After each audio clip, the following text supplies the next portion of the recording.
تو السلام علیکم دوستو، آج میں آپ کو ایسی بات بتاؤں گا کہ آپ سوچ کر پریشان ہو جائیں گے، کیونکہ پہلے ہم سب جو چیز بھیجتے ہیں یا چیز اپلوڈ کرتے ہیں یوٹیوب پر، ان میں سے یہ ہے کہ اگر کوئی عورت کی یا کوئی لڑکی کی بے حد فحشہ ایسا ولاگ ہوتا ہے تو وہ اس کی ویوز بھی بڑھ جاتے ہیں۔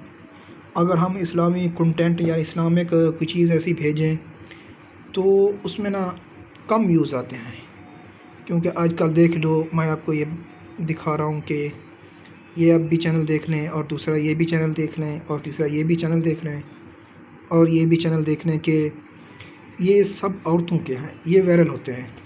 اگر کوئی اسلامک ویڈیو یا اسلامک کنٹینٹ اپلوڈ کرتا ہے تو اس کی ویڈیو وائرل بھی نہیں ہوتی۔ مسئلہ کیا ہے؟ مسئلہ سب سے یہ ہے کہ لوگ آج کل بیہودہ فحاشی ہنسی مذاق والی ویڈیو کو لائک بھی کرتے ہیں، شیئر بھی کرتے ہیں، اس کو دیکھنا بھی پسند کرتے ہیں۔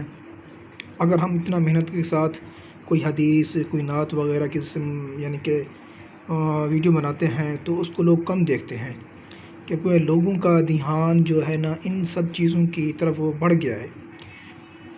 یہ بہت ہی افسوس کی بات ہے، کیونکہ نبی پاک علیہ الصلوۃ والسلام کا فرمان ہے، ایک ایسا دور ہوگا جو عورتیں عروج کریں گی۔ آج یہ وقت آ گیا ہے، کیونکہ سب سے دیکھیں کہ سوشل میڈیا پر زیادہ عورتیں ہیں، کیونکہ ان کی ویڈیو جیسے ہی پوسٹ ہوتی ہے وہ ملین میں چلی جاتی ہے۔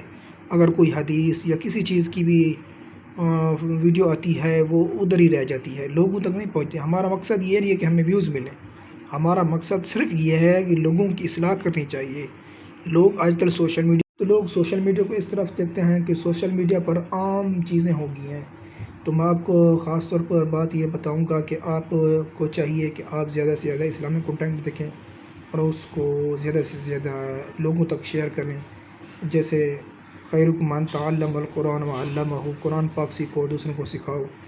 ہمیں چاہیے کہ ہم اگر حدیث پاک جانتے ہیں، کوئی اسلامک چیز جانتے ہیں تو ہمیں لوگوں تک پہنچانا چاہیے تاکہ لوگ اس پر عمل کریں۔ ہمارا مقصد لوگوں کو تبلیغ کرنا ہے، نہ کہ تنقید۔